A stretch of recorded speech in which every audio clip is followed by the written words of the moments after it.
ये सोचकर अपने बच्चों को स्कूल भेजते हैं कि उनके बच्चे वहां पर अच्छी बातें सीखेंगे, बच्चे उनके सच बोलना सीखेंगे। लेकिन जब उनके माता पिता को ये पता चले कि उनके बच्चों को वहां भ्रष्टाचार करना सिखाया जा रहा है तो, और उसी भ्रष्टाचार की आड़ में, उस मुनाफे की आड़ में मरम्मत के नाम पर सिर्फ लीपापोती की जा रही है तो, जहां एक सरकारी स्कूल में पढ़ाई के दौरान क्लासरूम की छत का प्लास्टर गिर गया। इस हादसे में 11वीं कक्षा की 4 छात्राएं घायल हो गई और ये हादसा न सिर्फ सरकारी सिस्टम की लापरवाही को उजागर करता है, बल्कि भ्रष्टाचार की उस परत को भी खोलता है जो मरम्मत के नाम पर चढ़ाई गई है। चलिए आपको बताते हैं कि आखिर ये पूरा मामला क्या है और ये जो मामला है, ये जो खबर है वो कहाँ की है। ये पूरा मामला, ये पूरी खबर बांसवाड़ा के घाटोल ब्लॉक के अमरथून गांव की है। सोमवार की सुबह 9:15 बजे जब 11वीं की साइंस के छात्र अपनी किताबों में डूबे हुए थे, तभी अचानक एक जोरदार धमाका हुआ। छत का भारी भरकम प्लास्टर सीधे छात्राओं के ऊपर आ गिरा।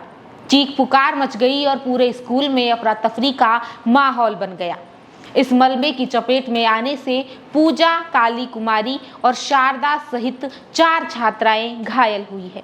लेकिन गनीमत ये रही कि प्लास्टर का सबसे भारी हिस्सा किसी के सिर पर नहीं गिरा, वरना आज हम किसी की बड़ी अनहोनी की बात कर रहे होते। लेकिन अब सवाल ये उठता है कि जिस स्कूल की मरम्मत पर महज 2 साल पहले ही कई लाखों रुपए खर्च किए गए थे।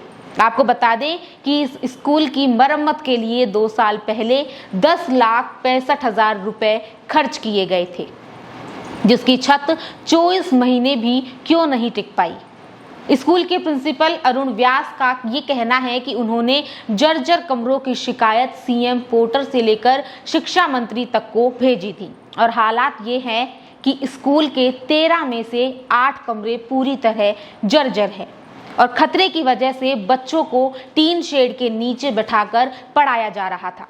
लेकिन भीषण गर्मी की वजह से मजबूरी में उन्हें इन मौत के कमरों में बिठाना पड़ा, उन्हें वहां बिठाकर पढ़ाना पड़ा और हादसे के बाद प्रशासन की नींद अब टूटी है। एसडीएम मनसुख डामोर और शिक्षा विभाग के आला अधिकारी मौके पर पहुंचे, उन्होंने जांच की और उन्होंने जांच के निर्देश भी दिए और अब नए कमरे बनाने के प्रस्ताव भेजने की बात कही जा रही है।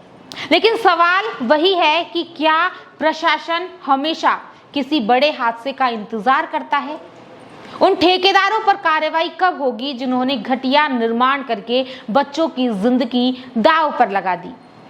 क्योंकि आज ये छात्राएं अस्पताल में हैं, लेकिन कल क्या कोई और बच्चा इन जर्जर दीवारों के बीच में सुरक्षित महसूस कर पाएगा? आप क्या कहेंगे इस खबर पर, स्कूलों की ऐसी व्यवस्था पर? अपनी राय आप कमेंट करके बता सकते हैं और ऐसे ही अपडेट्स के लिए बनी रहिए आपके अपने चैनल द खटक के साथ।